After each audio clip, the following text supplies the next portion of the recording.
Saludos a todos los amigos noctámbulos y gracias por acompañarnos una vez más en otro episodio de Cuéntame tus miedos. En esta ocasión, en ausencia de mi compañero siniestro, mi nombre es Sombra y les estaré presentando con mucho gusto esta canasta de relatos de terror y suspenso. Recuerden que este contenido puede ser ficticio o vivencial de nuestros seguidores que amablemente nos hacen llegar sus relatos para narrarlos y compartirlos con ustedes, con el único fin de entretener a nuestra audiencia. Sin más por el momento, espero que disfruten estas narraciones. Acerquen alguna botana y bebida, apaguen la luz y ahora sí, empecemos. ¿Qué ven los que se ahorcan? Cuando tenía 7 años, mi tío se quitó la vida. Era muy chico y no comprendía por qué esas personas lo hacían. Me preguntaba qué tan grande era su tristeza para cometer un crimen contra sí mismos. Conforme iba creciendo, veía en los periódicos fotografías de personas que se ahorcaban, todas ellas con una posición en particular, arrodillados, cabizbajos por la tensión de la soga, y algunos con rasguños en el cuello. No entendí hasta que un día, otro de mis tíos hablaron de un amigo muy cercano, cuyo hermano se había suicidado ahorcándose, provocando que me hiciera las mismas preguntas que un día me hice.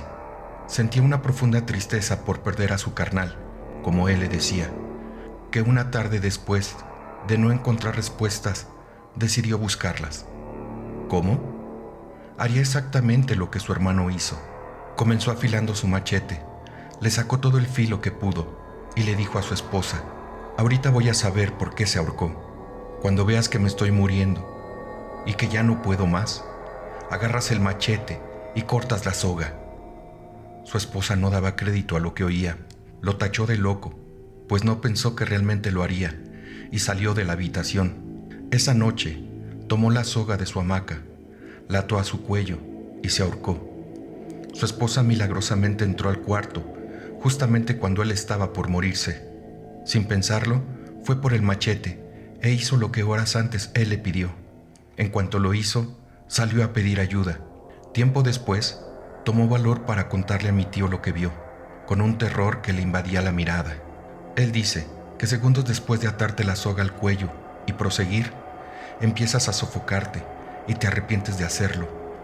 Pero llega el diablo con 2 costales de oro, extremadamente pesados, uno en cada mano, y se montan en tu cuello con un pie en cada hombro, y comienza a saltar hasta que pierdes la conciencia.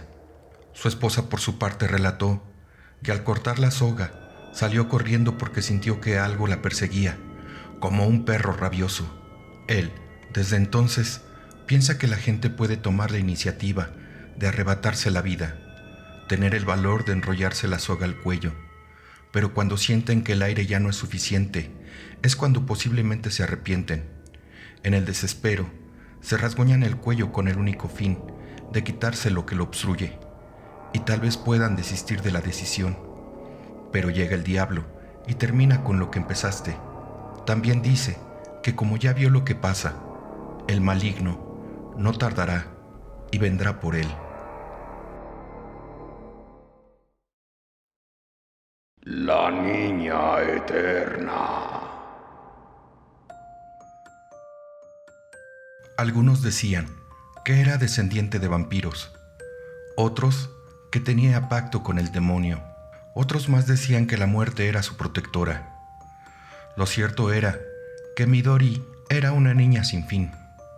Se recluía en una vieja casona. Nunca se supo cómo ese espíritu oscuro fue a quedarse en ese lugar. Ahí fue a dar un joven matrimonio que había adquirido esa propiedad. Tamara, una mujer de 28 años que estaba embarazada, tenía como 5 meses de gestación. Su marido Hugo era ingeniero automotriz. Su compañía se había trasladado a ese poblado y esa casa le quedaría cerca de su trabajo. Emocionados por el hecho de ser padres, hacían planes sobre cómo se llamaría su hija. Ya sabían el sexo de su hija por los ultrasonidos. La suerte parecía sonreírles, sin imaginar lo que estarían a punto de vivir. La primera semana, Hugo se dedicó a arreglar los desperfectos de la casa, también para que su mujer estuviera cómoda y tuviera un embarazo tranquilo. «Quedó muy bien la casa, amor», decía alegre su mujer, en tanto él la abrazaba y besaba cariñoso. Las 3 semanas que pasaron ahí se fueron rápido, hasta que una noche en que descansaban, escucharon ruidos extraños que provenían de afuera de su casa. Hugo bajó a investigar, pero no vio nada. A partir de esa noche, eran más y más constantes los ruidos y gemidos de lo que parecía ser una niña, incluso de día. Cuando él se iba a trabajar, Tamara oía en la parte de arriba una especie de pasos y como algo corría y deseaba bajar. Ella, cansada de estar así, subió con cuidado, encendió su linterna y vio que había muchos trebejos tapados con sábanas. Entonces oyó una risa malévola y al enfocar, gritó al ver a Midori, que enseñaba su sonrisa perversa y le decía: «Soy la niña eterna de esta casa, y tu hija será mía. Entraré en ella y verás cómo les va a ir». Corriendo se alejó, y aunque Tamara la quiso alcanzar, se perdió entre tanto vejestorio. Temblando de miedo, esperó hasta que llegó Hugo para explicarle lo que pasó. «¿Estás segura que era una niña?», le preguntó su esposo. «Sí, de mirada malévola, y me dijo que le haría daño a mi hija». «Eso está por verse». Hugo subió al desván, revisó cada rincón y no vio nada extraño. Solo observó que había muchos juguetes ya viejos y en varias cajas, y al quitar una de las sábanas viejas, encontró una foto grande de la niña. Le aterró esa mirada de miedo y llena de terror. «Yo no soy muy creyente, pero sacaré unas cruces que tengo y nos las pondremos para que no nos haga daño», decía Hugo. Los días y meses pasaban y las cosas se ponían peor con esa niña fantasma, ya que los ruidos no cesaban, y más en la madrugada.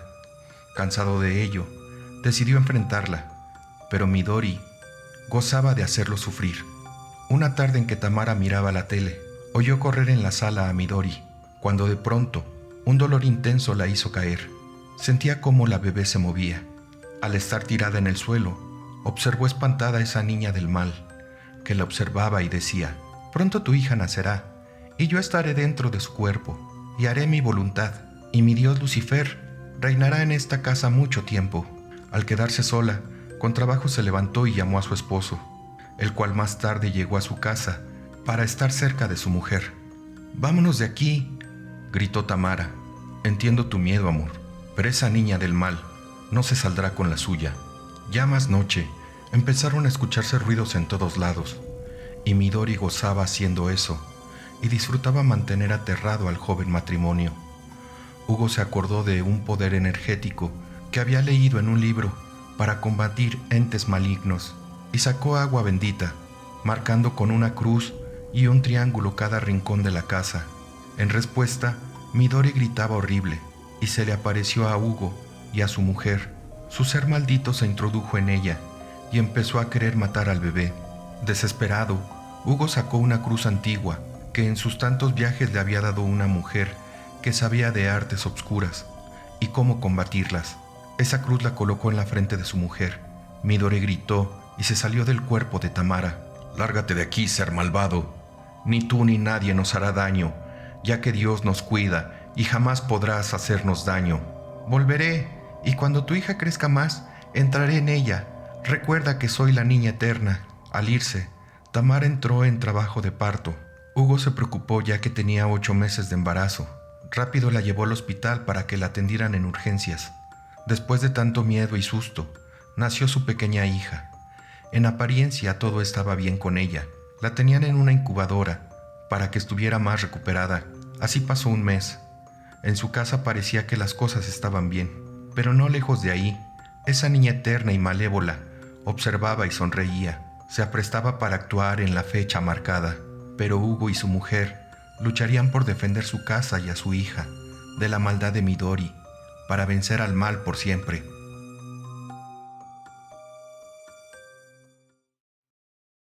La desgracia de Agustina.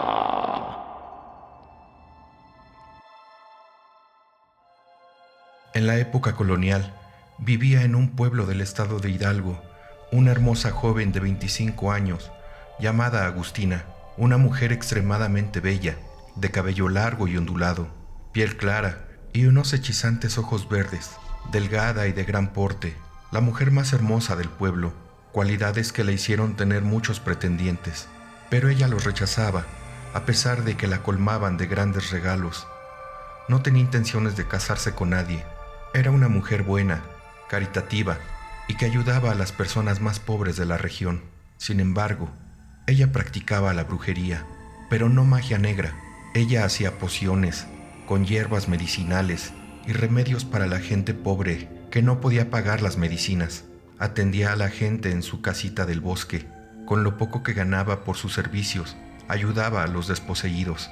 Tiempo después, llegó al estado un caballero noble, proveniente de España, llamado Joaquín, muy acaudalado y apuesto. Agustina, que paseaba por el pueblo, se encontró con Joaquín y quedó enamorada de él.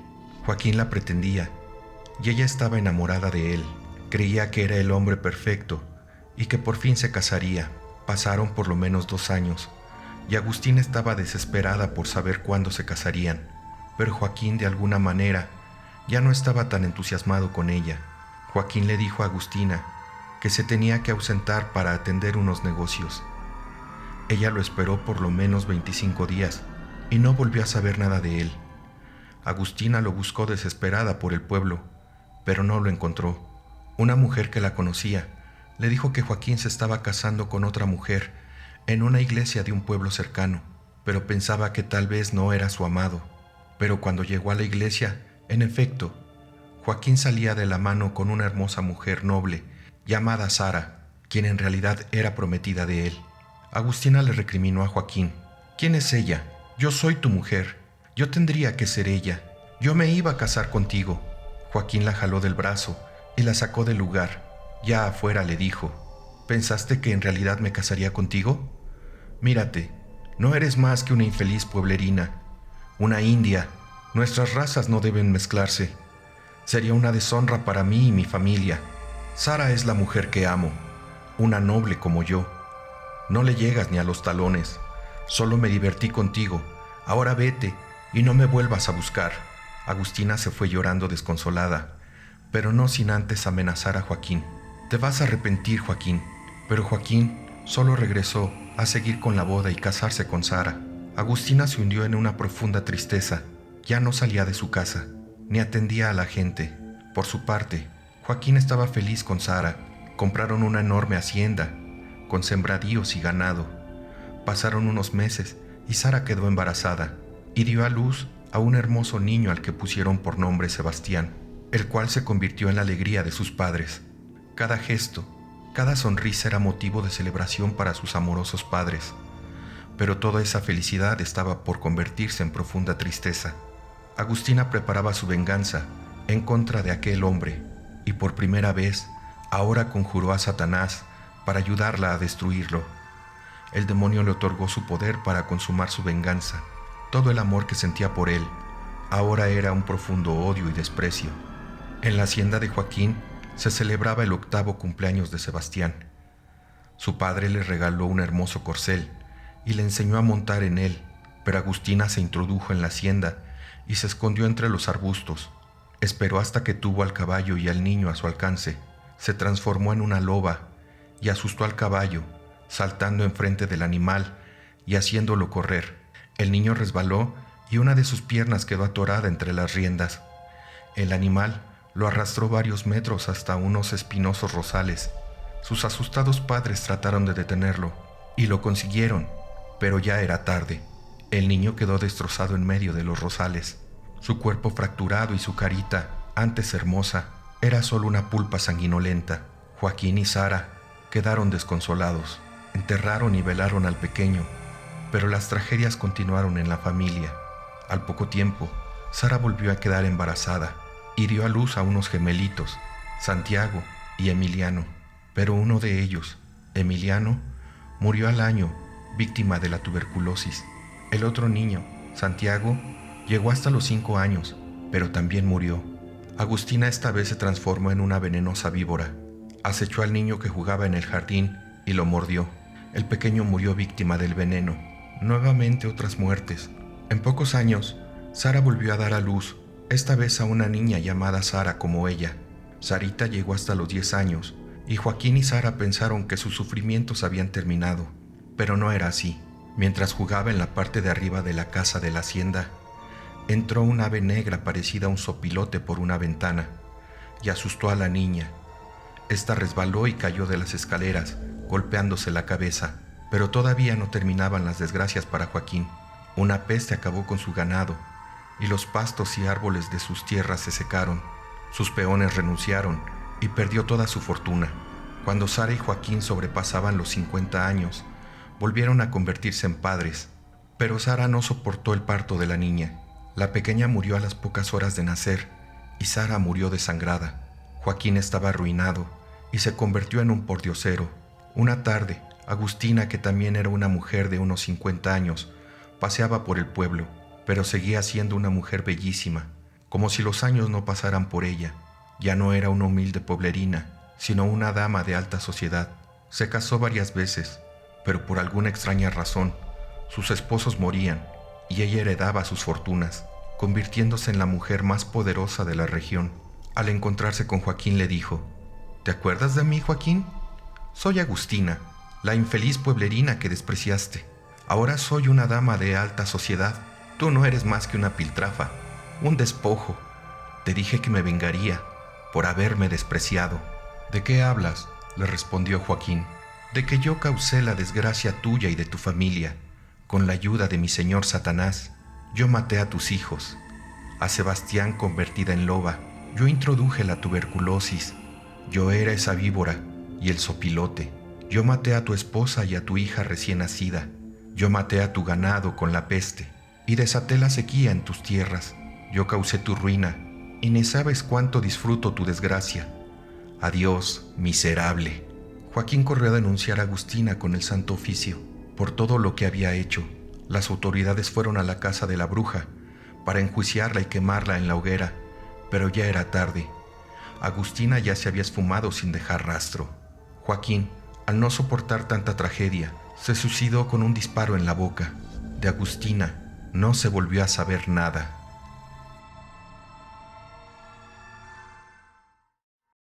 Las ánimas benditas del purgatorio. Jamás he sido afecto a la religión o a las doctrinas. Sin embargo, es una práctica muy común en mi familia. La siguiente historia tiene que ver con un suceso muy extraño e inexplicable, algo que me ocurrió hace algunos años y que tuvo que ver con una extraña bendición que me dieron en aquella ocasión. Tenía yo unos 15 años. Había ido a casa de una de mis tías a dejar un encargo de mi abuelita. Ella vivía relativamente cerca, pues a pie era un trayecto de una media hora aproximadamente. Ir a casa de mi tía era bastante curioso. Ella tenía muchas imágenes religiosas, pero estas daban una sensación extraña, ya que su expresión era de mucho dolor y de tristeza. Después de dejarle las cosas que le mandó mi abuelita, ella me invitó a cenar. Acepté y mientras cenaba me preguntaba cosas como cómo estaba, cómo iba en la escuela, cómo estaban mis papás y mi hermano, etc. Cosas por el estilo. Luego de cenar, ella me dijo que tenía que irme, pues ya era tarde y pronto se haría de noche. Entonces me levanté, tomé mi chamarra y me acompañó a la puerta. Una vez afuera me dijo que cerrara los ojos, que me daría la bendición. Por razones obvias le hice caso, pero lo que escuché se me hizo muy extraño. No era una bendición común, como las que habitualmente se dan. Ella dijo algo diferente, algo como: benditas ánimas del purgatorio, por la bondad y misericordia del Señor, pido a ustedes, intercedan por mi sobrino, acompáñenlo en todo momento para que llegue con bien a casa, y protéjanlo de todo mal que aparezca en su camino. Amén. No lo recuerdo perfectamente, pero fue algo parecido a eso. Luego me persinó y me despidió. Como ya era tarde, comenzó a caer la noche, así que pensé en tomar un atajo para llegar más rápido. Era un camino bastante peligroso y muy poco iluminado, pero bueno, era más rápido. El camino estaba junto a un canal de aguas negras, mismo que estaba delimitado por muchos pirules de ramas colgantes que le daban una apariencia macabra. Era como un escenario de película de terror. Llegando casi a la mitad pude ver más adelante un grupo de vagos que tomaban y fumaban. Lo primero que pensé fue, ojalá que no me digan nada. Seguí caminando y me acercaba cada vez más a ellos, y cuando estuve a unos metros, se levantaron para ponerse delante de mí. Yo estaba muy asustado, incluso las piernas me temblaban. Creí que me iban a golpear o algo así, pues querían dinero, pero yo no traía nada, y se ponían cada vez más agresivos. Entonces, justo cuando uno de ellos se aproximó de forma violenta, se frenó de golpe. Miraba hacia atrás de mí, con los ojos muy abiertos, como aterrado y sorprendido al mismo tiempo. Entonces comencé a sentir mucho frío, y una neblina muy espesa comenzó a salir de todos lados. Entonces todos los vagos que estaban ahí gritaron, y comenzaron a salir corriendo. Ahora sí estaba aterrado. Se escuchaban susurros detrás mío. Un escalofrío muy fuerte y pesado me recorrió el cuerpo desde la nuca, y luego, lo inevitable. Volteé lentamente, y al ver lo que había detrás de mí, casi me desmayo del susto. Cientos de sombras se reflejaban sobre una neblina. Sombras de personas. No lo podía creer. Luego, entre todos los susurros, pude entender algo. Sigue tu camino. Vete en paz. Nosotros iremos contigo. Extrañamente, después de escuchar eso sentí mucha calma, pero aún así eché a correr. Ya estaba cerca de la casa y quería que ya todo terminara. Al llegar entré sin decir nada a nadie. Subí a mi recámara y me acosté. Pensé en lo que había pasado y no pude evitar pensar que lo que vi eran las ánimas del purgatorio, esas ánimas a las que mi tía pidió que me protegieran para llegar con bien.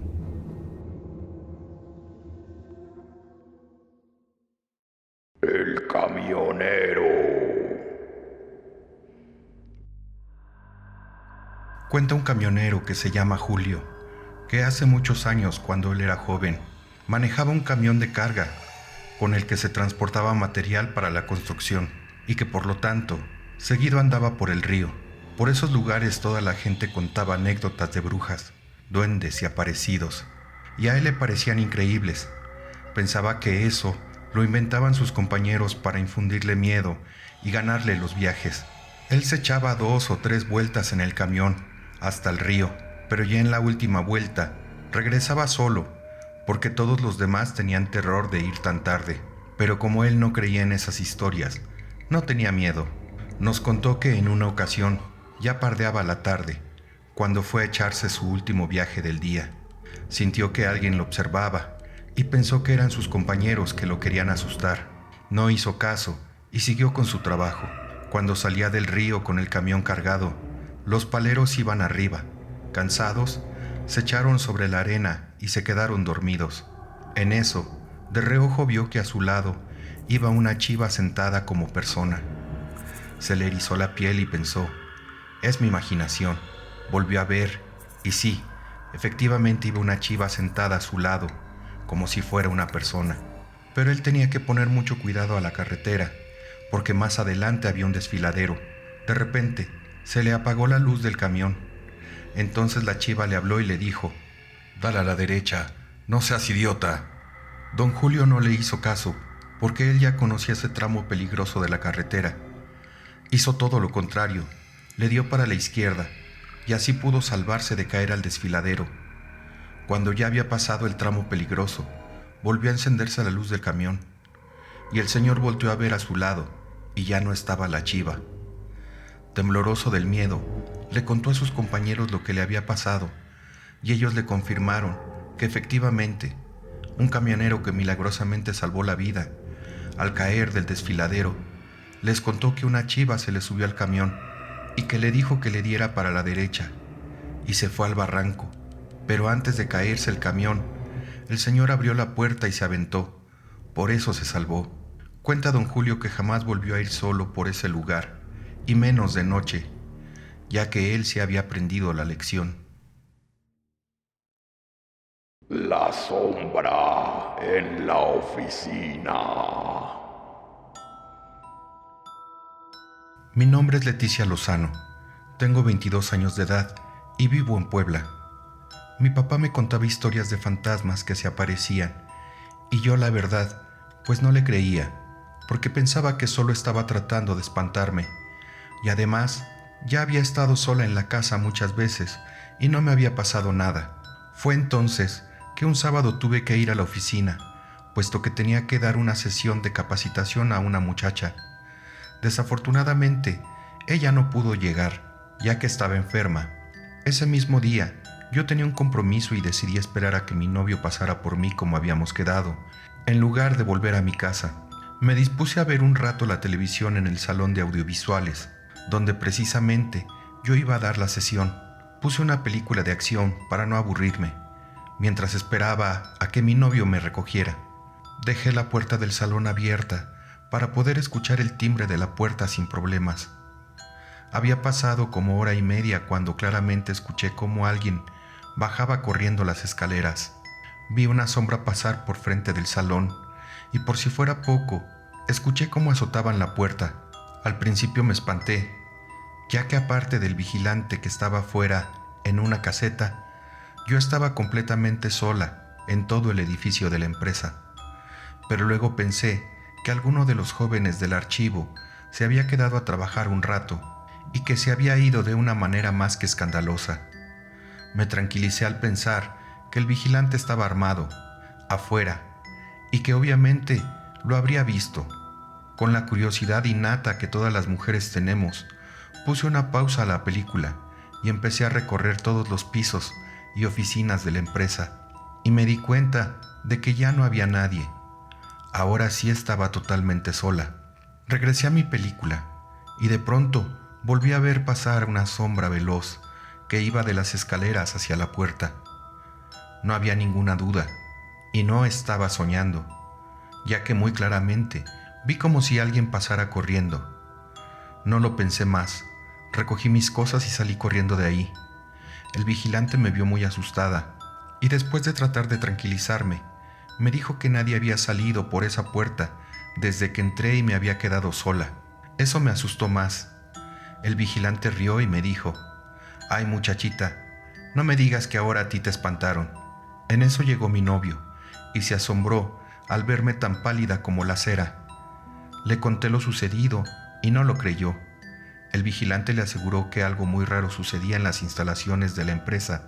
Entramos los tres a las oficinas. Estando con ellos dos y pensando que el vigilante tenía un arma de fuego, me armé de valor. Recorrimos las instalaciones juntos, y estando en la planta alta, oímos como si alguien estuviera caminando. En la planta baja, fuimos a ver qué pasaba, y obviamente no encontramos nada. Salimos de ahí mientras que yo sentía que las piernas me temblaban. Me dije a mí misma que nunca más me quedaría sola en la empresa. Al día siguiente le conté a mi jefe lo que había pasado, y fue cuando me contó que antes de que su empresa ocupara el edificio, ahí había estado una manufacturera de utensilios para la medicina quirúrgica, y que en aquel tiempo el conserje tenía 2 hijos, y el mayor de ellos se cayó mientras se bañaba, pegándose en la nuca con el excusado, y falleció de un severo derrame cerebral. Según un parapsicólogo que visitó la empresa para estudiar el extraño fenómeno, es ese niño el que se aparece en el inmueble y que pasa corriendo como una sombra fugaz hacia la salida. También he constatado que enciende y apaga las luces. Hace lo mismo con las computadoras y con la cafetera. Cambia las cosas de su lugar y le gusta correr por todas las instalaciones. Y pues no sé qué pensar, pero después de esta experiencia, he procurado no quedarme sola. Y ahora sigo ahí, mientras encuentro otro trabajo, donde no tenga que enfrentarme jamás con extraños seres del más allá.